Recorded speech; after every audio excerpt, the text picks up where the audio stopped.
பார்த்தீங்கன்னா மஞ்சக்காமலை வந்துச்சுன்னா அவங்க நீங்கள் நினைக்கிற மாதிரி போய் வேக்சினோ இல்லை ட்ரீட்மெண்ட்டோ ஸ்டார்ட் பண்ண மாட்டாங்க.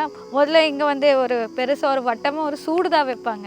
அது டில் டேட் இன்றைக்கி யாருக்காவது இப்போ இருக்கிற குழந்தைக்கு யாருக்காவது ஒரு குழந்தைக்கு மஞ்சக்காமல் வந்தாலும் அந்த சூடு போட்டால் தான் அது போகும் அப்படிங்கிற அந்த பிலீஃப் சிஸ்டமில் இருக்காங்க.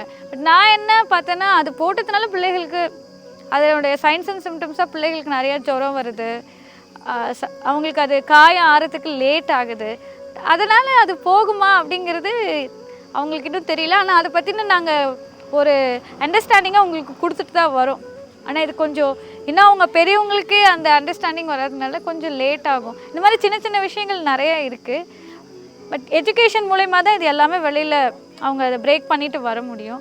அண்ட் குட்டி பிள்ளைகள் வந்து வளரும் போது ஒரு 19, 18 வர வரைக்கும்லாம் வெயிட் பண்ண மாட்டேங்கிறாங்க. அதுக்குள்ளே அவங்களுக்கு கல்யாணம் பண்ணிடணும் அப்படிங்கிற ஒரு எண்ணத்தில் இருக்காங்க. ஸோ அது வேண்டாம், பிள்ளைங்க படித்து காலேஜ், ஏன்னா சுற்றி இப்போ எல்லாம் இண்டஸ்ட்ரியலைசேஷன் ஆகிட்டே வருது இந்த ஊரை சுற்றி.